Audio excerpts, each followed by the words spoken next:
எல்லா படத்துக்கும் ப்ரொடியூசர் கால் பண்ண மாட்டாங்க.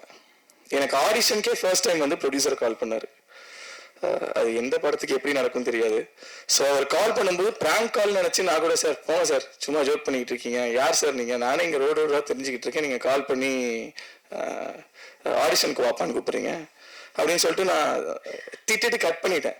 அப்போ அவர் திரும்பி கால் பண்ணி, தம்பி இல்லைப்பா நான் தான்ப்பா ப்ரொடியூசர், தருணம் படம் ப்ரொடியூஸ் பண்ணியிருக்கேன், 2வது படம் ப்ரொடியூஸ் பண்ண போகிறேன், நீ கிளம்பி வா, நான் உனக்கு வாய்ப்பு தரேன் அப்படின்னு சொல்லிட்டு கூப்பிட்டாரு.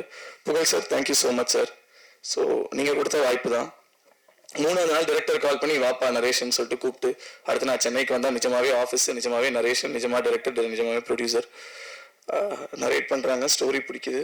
ஸ்டோரி பிடிச்சதுக்கப்புறம் ப்ரோ என்ன ப்ரோ ஆடிஷன் எப்படி ப்ரோ, என்ன சீன் ப்ரோ ஆடிஷன் பண்ணுறோம் அப்படின்னு சொல்லும்போது, இல்லை ப்ரோ நீங்கள் அந்த வெப் சீரிஸில் லுங்கி தூக்கிட்டு கட்டிட்டு ஓடுவீங்களே பேக் ஷாட்டில், அது பார்த்தோம் ப்ரோ, அது நல்லா இருந்தது, நம்ம அந்த மாதிரி தான் ப்ரோ இருக்க போகுது அப்படின்னு. சூப்பர் ப்ரோ, அப்போ லுங்கி கட்டுற மாதிரி இருக்கா, இல்லைன்னா பேக் ஷாட்டில் ஓடுற மாதிரி ஃபன் பண்ணுற மாதிரிலாம் இருக்குமா ப்ரோ அப்படின்னா, இல்லை ப்ரோ ஃபன்னெல்லாம் இருக்காது ப்ரோ அப்படின்னாரு.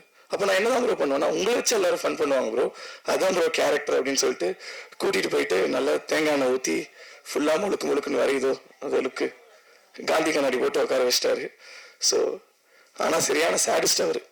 எப்படின்னா அந்த லுக்கில் ஹீரோயினை பார்த்து அப்படின்னுவா, ஆனால் ஒவ்வொரு வாட்டியும் ப்ரோ சூப்பராக இருக்கு ப்ரோ, அழகாக இருக்கீங்க ப்ரோ, நல்லா இருக்கீங்க ப்ரோன்னு சொல்லுவார். சரி ஒரு நாள் அதே கெட்டப்பில் நான் வீட்டுக்கே போயிட்டேன். சரி எங்கள் அம்மா கிட்டேயாச்சும் காட்டலாம் என்ன சொல்கிறாங்கன்ட்டு. எங்கள் அம்மா பார்த்து சிரிச்சிட்டாங்க ப்ரோ.